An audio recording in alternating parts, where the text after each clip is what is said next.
Kembali di Telco Forum dan saya masih bersama dengan para narasumber Dirjen Sumber Daya dan Perangkat Pos dan Informatika Kemenkominfo, Ismail MT, kemudian Direktur Industri Elektronika dan Telematika Kemenperin Ali Murtopo Simbolon dan juga pelaku usaha jaringan internet Wakil Direktur Utama Sarana Menara Nusantara Adam Gifari.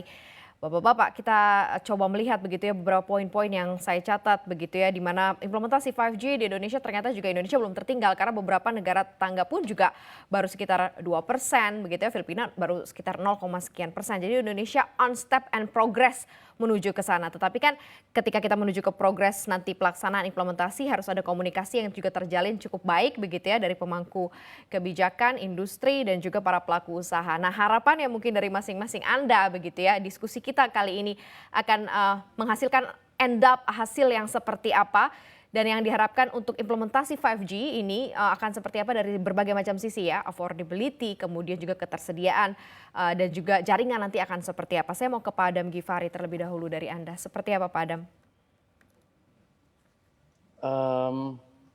Saya rasa infrastruktur ya yang kami miliki saat ini di 4G itu banyak yang bisa dilanjutkan digunakan untuk di 5G-nya nantinya gitu. Ada yang besar towernya, ada yang kecil. Fiber optik kami udah banyak sekali di Pulau Jawa, tapi saya rasa itu juga masih banyak dibutuhkan penambahan karena spesifik lokasi tower itu ada banyak sekali di Jawa gitu. Dan kami juga masuk ke bercabang ke Pulau Sumatera ya sejak 2 tahun yang lalu gitu. Jadi ada rencana-rencana lain yang kita tahu ya dari pemerintah misalkan untuk membangun ibu kota baru di Kalimantan gitu. Itu bisa daerah yang baru nantinya gitu. Jadi sekarang ini kesiapan kami sih selalu ada karena memang kelihatannya struktur daripada industri juga semakin baik ya. Persaingan cukup sehat gitu, dinamis tapi tidak sampai membuat bleeding para operator, dan itu juga membuat seluruh ekosistem daripada telekomunikasi termasuk kami juga terus berkembang dengan baik ya. Ini selaras dengan yang tadi Pak Setianto sampaikan mengenai return on investment gitu. Jadi secara singkat ya Mbak ya, kami sih siap.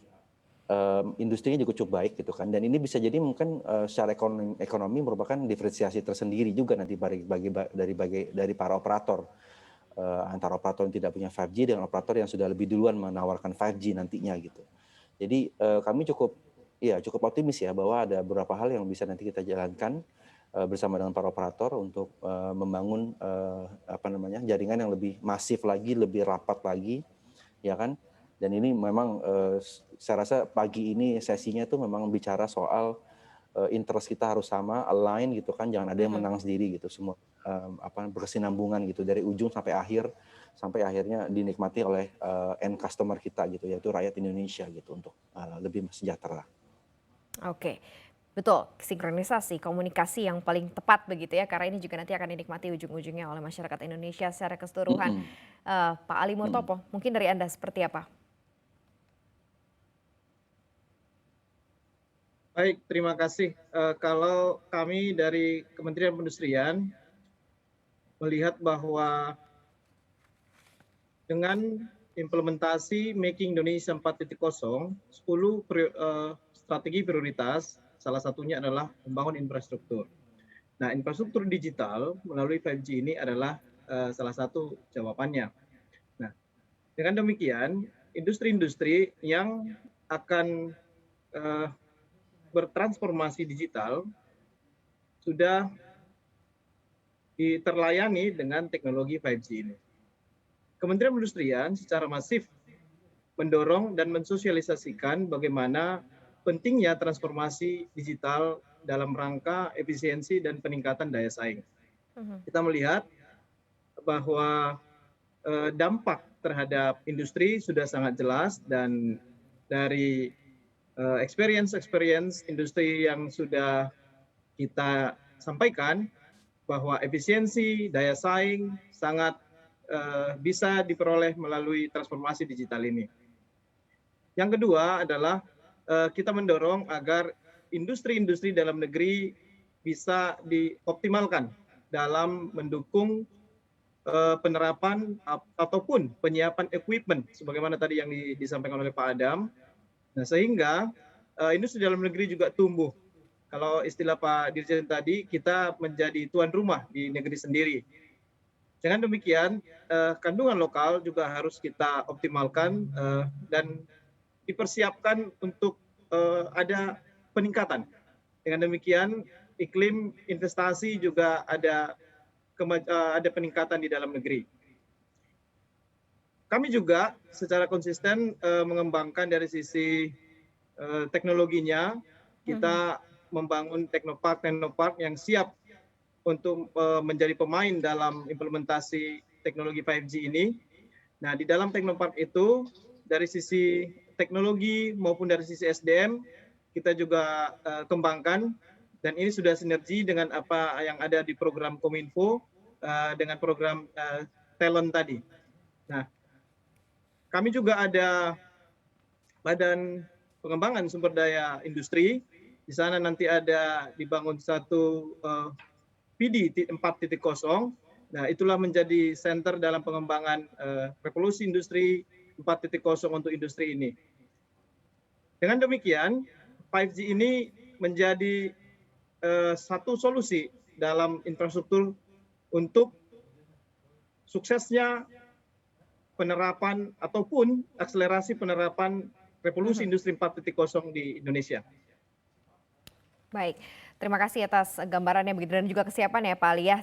Terakhir saya minta juga dari Pak Ismail untuk statement Anda, closing statement juga nih Pak Ismail, seperti apa, silakan. Baik, tentu saja saya atas nama Kementerian Kominfo berharap agar implementasi 5G ini benar-benar bisa menjawab kebutuhan masyarakat dan baik itu masyarakat dunia usaha, pemerintahan maupun juga masyarakat individu, agar benar-benar jaringan yang dibangun, yang disiapkan ini tersedia di mana-mana dengan kualitas yang excellent dan juga dengan tarif yang affordable. Yang kedua, saya juga berharap kita sebagai bangsa mendapatkan maksimal dari pembangunan 5G ini dan menjadi tuan rumah di industri negara kita sendiri dengan meningkatkan tingkat kandungan lokal kontennya menjadi cukup tinggi di dalam penggelaran 5G network atau jaringan 5G, dan juga kita juga menyiapkan berbagai ekosistem yang dibutuhkan sehingga infrastruktur yang dibangun bukan lagi infrastruktur untuk menyiapkan industri asing atau over the top asing dan sebagainya yang memanfaatkan infrastruktur tersebut, tapi seharusnya aplikasi-aplikasi lokal yang menggunakan atau memanfaatkan 5G itu adalah aplikasi-aplikasi anak bangsa sendiri, sehingga industri atau digital ekonomi yang berkelindan atau memanfaatkan dari infrastruktur 5G itu benar-benar adalah aplikasi anak bangsa. Jadi keharapan kami itulah 5G ini harus tidak cepat-cepatan tapi in time dan tepat sasaran, sehingga itulah fungsi dari Kementerian Kominfo dan Kementerian Perindustrian bersama-sama untuk menyiapkan ini roadmap-nya secara jelas dan bisa dipahami oleh masyarakat dan dilaksanakan oleh seluruh stakeholders yang terlibat. Kira-kira demikian, Mbak Maria. Baik, terima kasih banyak. Ini kolaborasi yang sangat menarik begitu ya dalam diskusi kita pagi hari ini. Saya cuma bisa mengucapkan terima kasih atas partisipasinya Bapak-Bapak sekalian. Terima kasih kepada para narasumber pilihan yang sudah hadir di Telco Forum hari ini.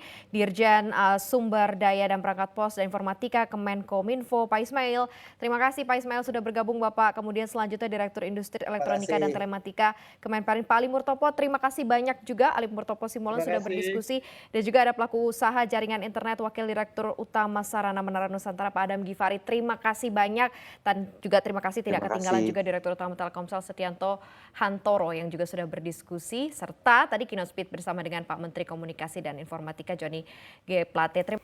Jangan lupa untuk install aplikasi CNBC Indonesia yang tersedia di App Store dan Play Store dan ikuti terus perkembangan ekonomi bisnis terkini hanya di CNBC Indonesia Beyond Business.